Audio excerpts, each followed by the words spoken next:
6 de agosto como hoy, pero en el año de 1819, las tropas del coronel Barreiro y las tropas del general Bolívar se iban a encontrar. Barreiro no tenía otro designio ni otra angustia que la de llegar a Santa Fe de Bogotá, hacerse fuerte con las tropas de Sámano y enfrentar a Bolívar en condiciones ventajosas. El Libertador lo sabía y dispuso sus tropas para cortarle el paso a Barreiro. Este 6 de agosto fue un día de observación.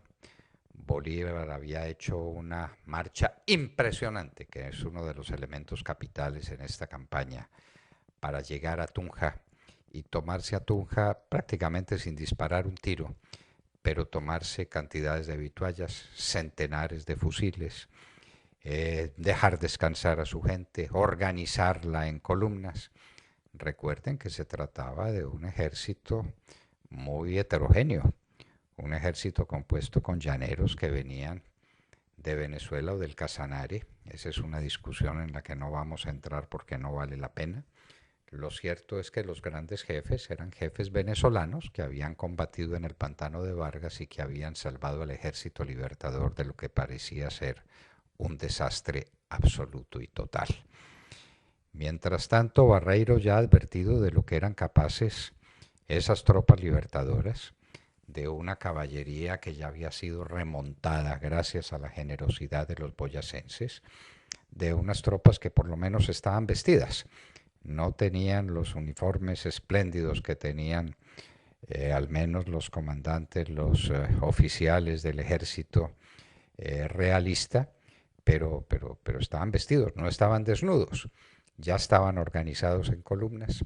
El Libertador había dispuesto que el centro lo comandara el general Santander y que las alas las comandaran Sublet y Anzoátegui, con quien parece se ha cometido una enorme injusticia histórica y que la persona definitiva en la batalla de Boyacá, lo mismo que lo fue Rondón en la del Pantano de Vargas, fue José Antonio Anzoátegui, porque logró colocarse a espaldas del enemigo y con un movimiento extraordinario ponerlo en condiciones en que quedó separado en grupos y separado de Santa Fe y no tuvo más remedio que entre.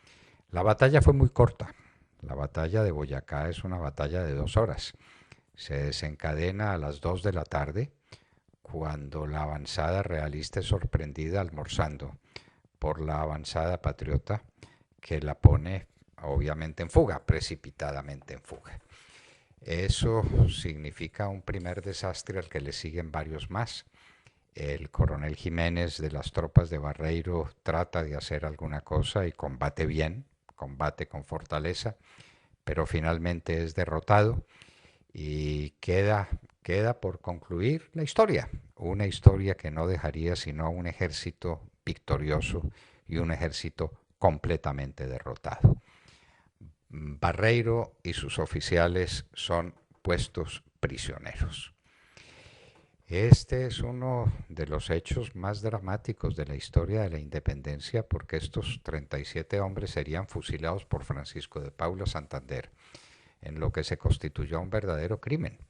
El Libertador había dejado a Santander al mando de la Nueva Granada, lo que era la Nueva Granada, y había salido para Venezuela fiel a su principio clarísimo de que para defender la libertad y la independencia de la Nueva Granada era preciso perseguir y derrotar a Morillo en Venezuela.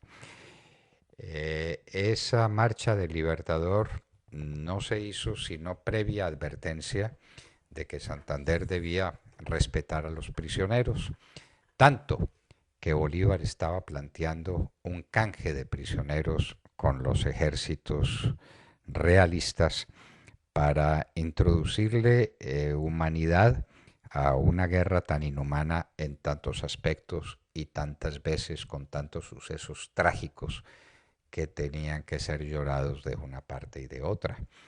A Bolívar le llega la noticia y le llega la noticia que lo sorprende.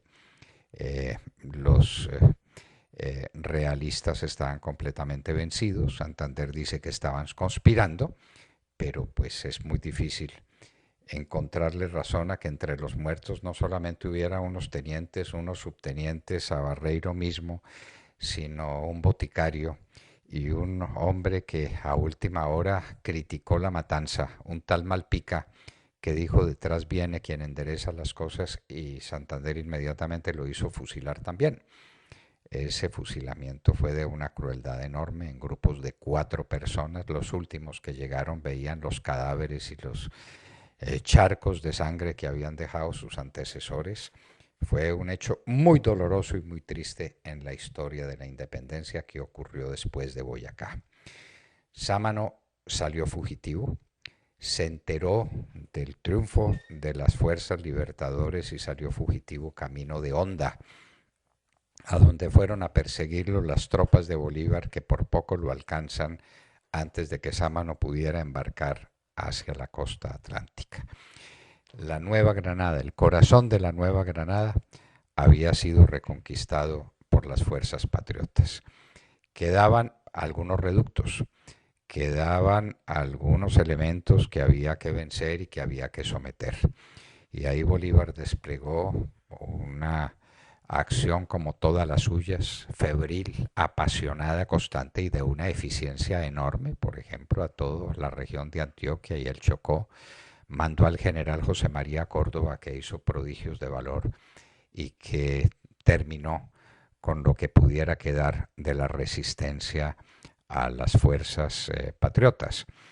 Quedaba también la costa atlántica, que fue rápidamente sometida, quedaba el oriente con Santander. Definitivamente Boyacá fue el elemento decisivo en la liberación de la Nueva Granada. 7 de agosto del año de 1819, 4 de la tarde, las tropas de Barreiro están vencidas y él mismo derrotado. Y derrotado en una acción importante, pues porque no deja de serlo la captura del comandante en jefe del ejército enemigo, sino también por su profundo valor simbólico. Un combatiente del ejército libertador, un niño encargado del cuidado de los caballos, Pascasio Martínez o Pedro Pascasio Martínez, le pide permiso al libertador cuando la suerte de la batalla ya está decidida, que lo deje participar en la contienda. Bolívar se lo permite y él sale con otro personaje famoso en esa historia, el Negro Antonio, y encuentra, de manos a boca, se encuentra con Barreiro, que le ofrece un cinturón lleno de monedas de oro.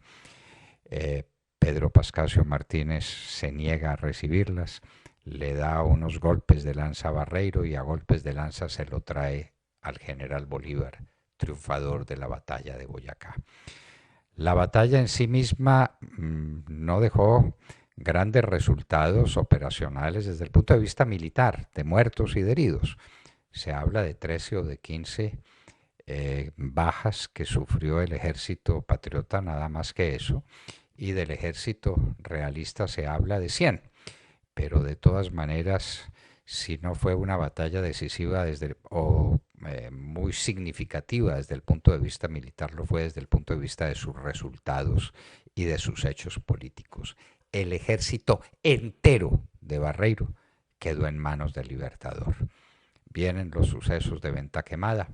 El Libertador encuentra a Sánchez Binoni, el traidor de Puerto Cabello, lo hace ahorcar inmediatamente y se dirige prácticamente solitario hasta Bogotá, donde llega el 10 de agosto. La gente se había enterado por algunos rumores de lo que pasaba y Bolívar llega solo a Santa Fe de Bogotá a dirigir la persecución contra las tropas realistas y a sentar las bases del nuevo gobierno, de la nueva república que nació un día como lo será mañana, 7 de agosto del año de 1819. De Boyacá en los campos, el genio de la gloria, con cada espiga un héroe invicto coronó, soldados sin coraza ganaron la victoria, su varonil aliento de escudo le sirvió. La batalla de Boyacá, nunca tan grande y tan importante desde el punto de vista militar como la batalla del Pantano de Vargas, lo fue desde el punto de vista político y vamos a cumplir 200 años de vida independiente. ¿Habremos sido leales y fieles al designio del Libertador? ¿Habremos sido merecedores de esa gran gesta? Ese es el tema que difícilmente se podrá resolver. El Libertador Simón Bolívar, victorioso, con Anzoátegui y con Sublet por las alas, con Santander por el centro, con Rondón atacando otra vez intrépido las fuerzas realistas y finalmente la desorganización, la desesperación y la entrega de todos ellos, hasta la prisión del coronel Barreiro, de José María Barreiro, por la lanza acuciante de ese niño héroe que llevaremos en el corazón, Pedro Pascasio Martínez. Todos estos hechos ocurrieron el 7 de agosto entre las 2 y las 4 de la tarde. Batalla muy corta de 2 horas. Pocos muertos, pocos heridos. Un ejército derrotado y vencido y un solo vencedor. El general Bolívar, libertador de Colombia, de lo que entonces era la Nueva Granada. Hoy en la historia, en la hora de la verdad, 9 de la mañana, 3 minutos.